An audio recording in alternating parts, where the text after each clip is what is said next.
Hi, welcome back to my vlog. Today is 15. Alam niyo mga tao dito natutulog after lunch kaya ito, quiet na quiet itong bahay ng mom ko. This is her kitchen, dining room. Ito naman ang salas. Wala nang tao, natutulog na sila. Ako na lang yata ang gising dito. This is her living room. Ito yung hagdan niya pataas, but we're not going up there. Okay. Kunay. Now, itong bahay niya. Sko. Ito yung living room niya, guys. Medyo waluwang nga. And here's the dining table. Ito naman ang kitchen ni Mommy. Dito yung toilet niya. Ito ang kitchen niya, guys.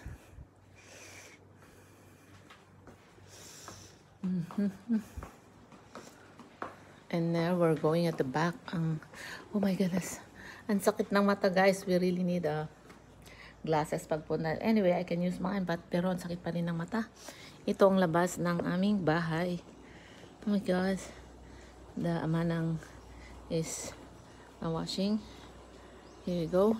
Ito, ngayon ang buhay Pilipinas. Ganito ang buhay ko if I stay here back in the Philippines. Oh God.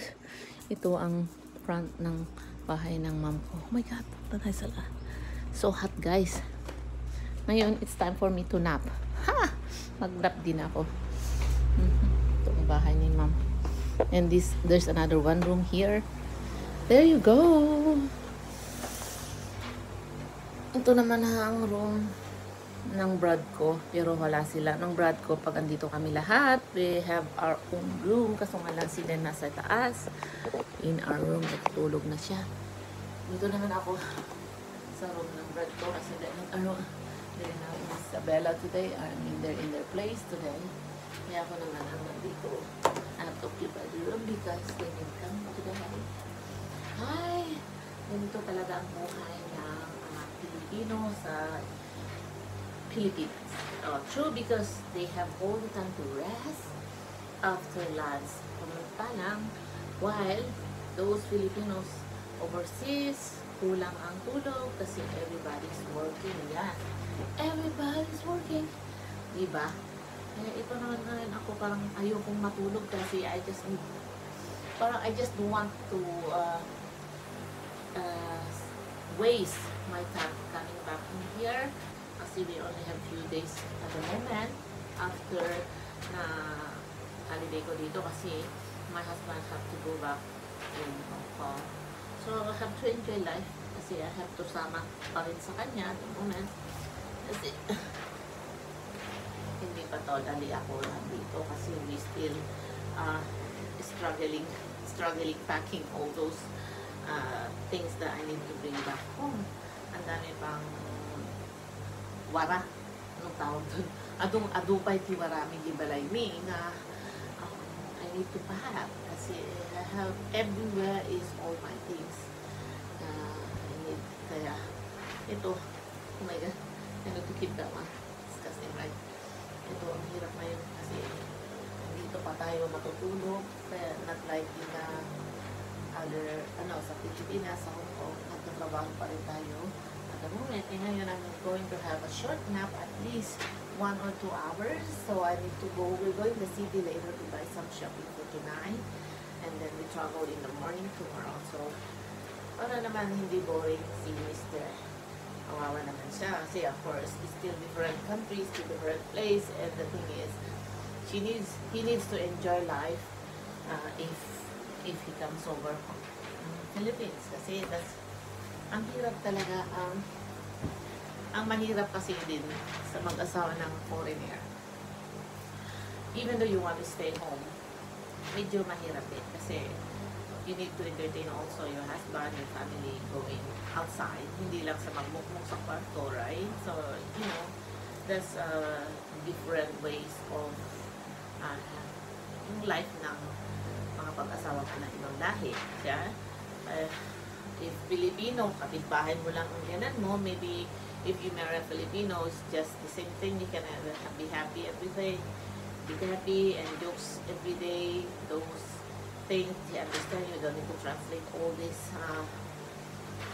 jokes, and then he can manage himself to other people, to your cousin, to your bayaw. You know, that's very good thing in marrying the same nationality. Ang problema sa akin, maybe to other people, it's hard for them also. Kasi you need to translate every conversation. You need to, hindi na masaya yung jokes na inabot sila sa'yo, and then the one you have to, the impact, yung the way they make jokes, hindi na fun kasi you need to translate in another way around. Is hindi maganda ang pagka-translate na, tsaka hindi na fun, right? Yun ang pagkaiba ng ano. So, Filipino way of living and way of ano, after lunch, ganun, parang ngayon, nakatulog na ako and later, and then we're going, after that, wake up, merienda uli, oh my God, yan later on, go some shopping in the city. Yun lang ang magkaiba, guys. Thank you, I hope you understand, and more vlogs to come on the way. So, yun, natutulog na tayo. I'm going to wear this one going out, kasi for me, home clothes, outside clothes is the same. Hindi naman ako nakapajama, so I want for him to wear pajama now. So I don't think it's okay. Ito lang ang masasabi ko. Sleep na. Dito ang kwarto ko, guys. This is my temporary room at the moment. Ayan, ganyan. Ito lang masasabi ko. Good night. Good night na kasi mag-afternoon nap tayo. This is made of I don't know what kind of wood this one, even the wet, maybe this live till 100 years. This is not plywood. I don't know how they call this one. It's a thing there. It's temporary.